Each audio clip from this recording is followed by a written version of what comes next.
Hello, my name's Antonio, and welcome back to DM's Dungeon. In this episode, we are going to talk about what I like to call the draw, or what gets people into tabletop role-playing games. What's that thing that makes people that haven't played really want to play, and what tickles their interest about that, to mix phrases there a little bit. So when it comes to new players to D&D and what really draws them, I think you have to look at what separates it from other gaming experiences, specifically mainly video games, I think, as that's the kind of the main form of gaming today, especially when it comes to things like RPGs. I know there are kind of RPG in a box style board games, but even amongst board games, those usually aren't the most popular. People that are really looking to get into tabletop role-playing games, in my experience, are people that are intrigued to break out of the limitations that video games give you, or that built into video games. An example just being that you can't interact with everything in a video game. That's impossible. There is not unlimited or a limited amount of storage on these disks, right? There's not an unlimited number of time for these programmers to put in options, right? For you to do something in a video game, the programmers have to have thought about it and written that code into the game. So a lot of things that aren't going to be pertinent or critical to completing the game aren't going to be doable. One of the classic examples is the kind of murder hobo behavior that a lot of new players like to experience and partake in at least once, it seems like. For those of you that don't know, the murder hobo is the cliche or trope of a player at the tabletop, at the table, that whenever they run into resistance of any kind, they just kill whoever they're dealing with and get out of dodge. And it's, murder hobo. You're constantly killing people, constantly on the run. And I know this can be kind of exciting for people that are used to like Skyrim or something like that. You can't afford this epic sword, you can't afford these materials, what have you. But you really want it, and, this is just some random village. So what are you gonna do? You're gonna, cover the shopkeep's mouth, knock him out or something, tie him up, maybe grab everything you want, and get out of there. If you're really aggressive about it, maybe take care of him in more permanent ways, to put it mildly. Just take what you want and get out of there, someone in charge of a village, some magistrate, refuses to give you the reward money you think you're due, you just kill him and take the money. So that's what the first thing people think about when they think about those limitations. My favorite example of these types of limitations being broken, though, comes from Futurama. Considering how popular that is in the kind of nerd or what have you community, I'm assuming a lot of you know where I'm going with this. But for those of you that don't, there is a Futurama movie or what have you called Bender's Game.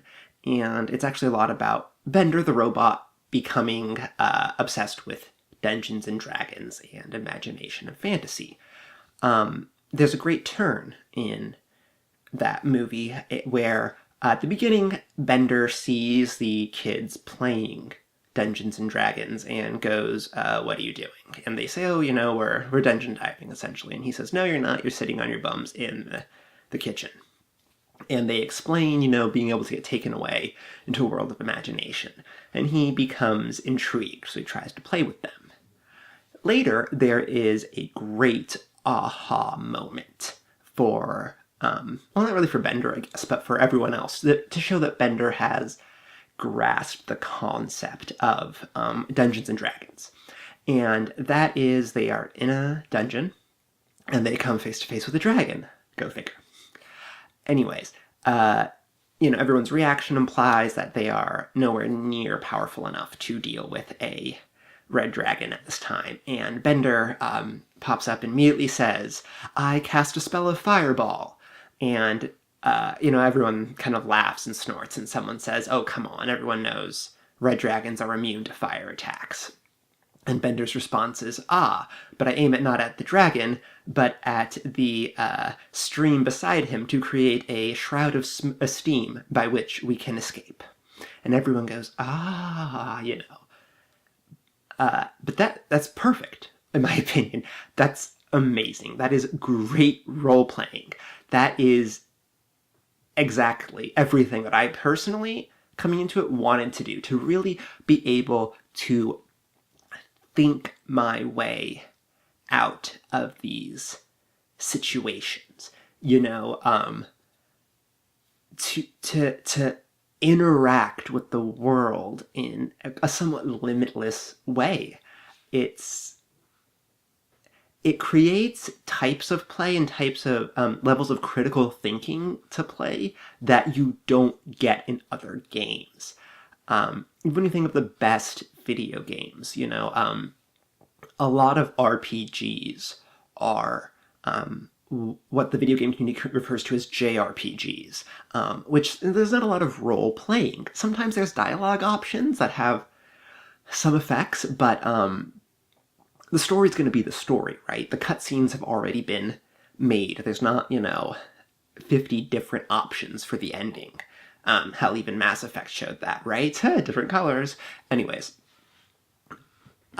So what separates it are these interactions. Making sure that, as a DM, now to get to the DM advice, so to speak, portion, or the dealing with new players portion, encourage this. Now, obviously, you have to include limitations, and limitations can be helpful with your creativity, right? Not being able to do everything in the world it can help. I'm not saying they should be able to cast a charm person spell on this ancient red dragon, especially if they're a lower level. Doesn't make any sense. But something that would have a practical effect, we're running down the hall away from this monster, and I'm going to shoot the crossbow at the rope holding the chandelier in hopes that it will create an obstacle and slow down what's chasing us, Those things in video games have to be very explicitly put in to make that happen.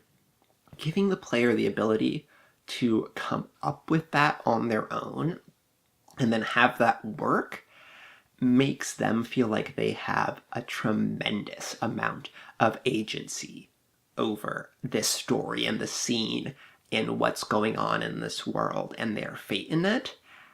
And I think DMs dealing with new players, if you can give them that feeling, they are going to come back to your table week after week. All right, I know that was a bit of a ramble. These are probably going to be bits of a ramble, especially at first.